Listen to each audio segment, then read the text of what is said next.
వెంకటేశ్వరి గారి నాయకత్వం జై తెలుగుదేశం జై తెలుగుదేశం మాజీ ఎమ్మెల్యే టీడీపీ పాడేరు నియోజకవర్గ ఇన్ఛార్జ్ గిడ్డి ఈశ్వరి పూజలు పోరాటాలు ఫలించాయి. అనూహ్య పరిణామాల మధ్య పాడేరు అసెంబ్లీ టికెట్ గిడ్డి ఈశ్వరికే ఇవ్వాలని అధిష్టానం నిర్ణయించింది. ఈ మేరకు శనివారం గిడ్డి ఈశ్వరికి అధిష్టానం నుంచి కాల్ వచ్చింది. దీంతో శనివారం సాయంత్రం గిడ్డి ఈశ్వరి విజయవాడ బయలుదేరి వెళ్లారు.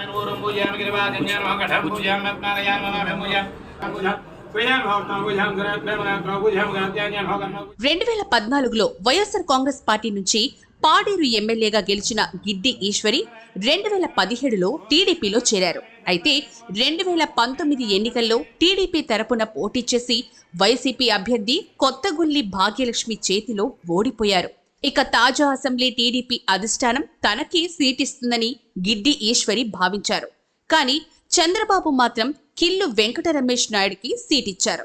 గవర్నమెంట్ టీచర్ ఉద్యోగానికి రాజీనామా చేసి 2023లో ఈయన టీడీపీలో చేరారు. అయితే చాలా ఏళ్లుగా పార్టీకి సేవ చేస్తున్న గిడ్డి ఈశ్వరిని కాదని కొత్తగా పార్టీలోకి వచ్చిన వ్యక్తికి సీట్ ఇవ్వడం అందరినీ ఆశ్చర్యానికి గురిచేసింది. గిడ్డి ఈశ్వరి కూడా టీడీపీ అధిష్టానంపై తిరుగుబాటు చేశారు. తాను ఇండిపెండెంట్ గా పోటీ చేస్తానని ప్రకటించారు. ఖచ్చితంగా వాళ్ళందరి కోరిక మేరకే నేను ఇండిపెండెంట్ గా పోటీ చేస్తున్నాను. ఈ రోజు ఇండిపెండెంట్ అంటే నిజమే, అది సర్పంచ్ గా లేదంటే ఎంపీటీసీగా జడ్పీటీసీగా పోటీ చేసినప్పుడు ఇండిపెండెంట్ అంటే భయమే.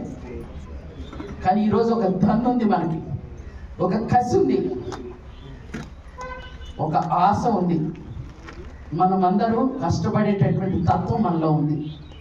నాకు నమ్మకం ఉంది, మనమంతా గెలుస్తామని, గెలిచి తీరుతామని. వెంకట రమేష్ నాయుడిని ఖచ్చితంగా ఓడించి తీరుతామని గిడ్డి ఈశ్వరి వర్గం గత కొద్ది రోజులుగా టీడీపీ అధిష్టానాన్ని హెచ్చరిస్తోంది. మొత్తం మీద పై స్థాయిలో చర్చలు జరిపిన చంద్రబాబు రమేష్ నాయుడికి వ్యతిరేకత ఎక్కువగా వస్తుందని తెలుసుకున్నారు. గిడ్డి ఈశ్వరికే టికెట్ ఇవ్వాలని నిర్ణయించుకున్నారు. వాస్తవానికి రమేష్ నాయుడు ఇప్పటికే పాడేరులో ప్రచారం మొదలుపెట్టారు. పాడేరు టీడీపీ అభ్యర్థిగా ఆయన పేరు మారుమ్రోగింది. కానీ అనూహ్యంగా ఇప్పుడు ఆయన్ని పక్కన పెట్టి గిడ్డి ఈశ్వరికి టికెట్ ఖరారు చేశారు.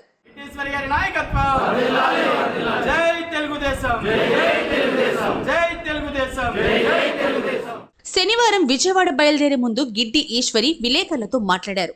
నియోజకవర్గంలో టీడీపీ బలోపేతానికి కృషి చేయడంతో పాటు రానున్న ఎన్నికల్లో విజయం సాధిస్తామని, తనపై నమ్మకంతోనే చంద్రబాబు నాయుడు, లోకేష్ తనకు టికెట్ ఇస్తున్నారని ఆమె ఆనందం వ్యక్తం చేశారు. నియోజకవర్గంలోని పార్టీ నేతలు, కార్యకర్తలు అందరినీ సమన్వయం చేసుకుంటూ తన గెలుపుతో పాటు ఎంపీ అభ్యర్థి కొత్తపల్లి గీతకు సైతం మరింత మెజారిటీ సాధించేలా కృషి చేస్తామన్నారు.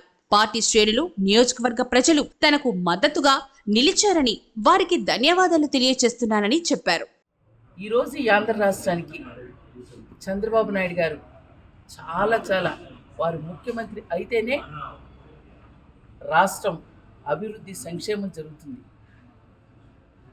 ఆ ఆకాంక్షతోనే ఈరోజు మా పాడేరు ప్రజలంతా కూడా ఎదురు చూస్తున్నాం.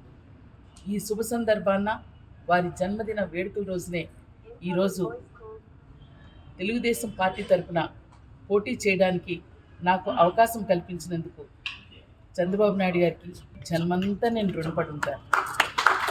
వారికి శిరస్సు వంచి పాదాభివందనం చేస్తున్నా. మా పాడేరు ప్రజలు, మా కార్యకర్తలు, నాయకులు, అభిమానులు అందరి తరఫున కూడా వారికి ధన్యవాదాలు తెలియజేస్తున్నాను.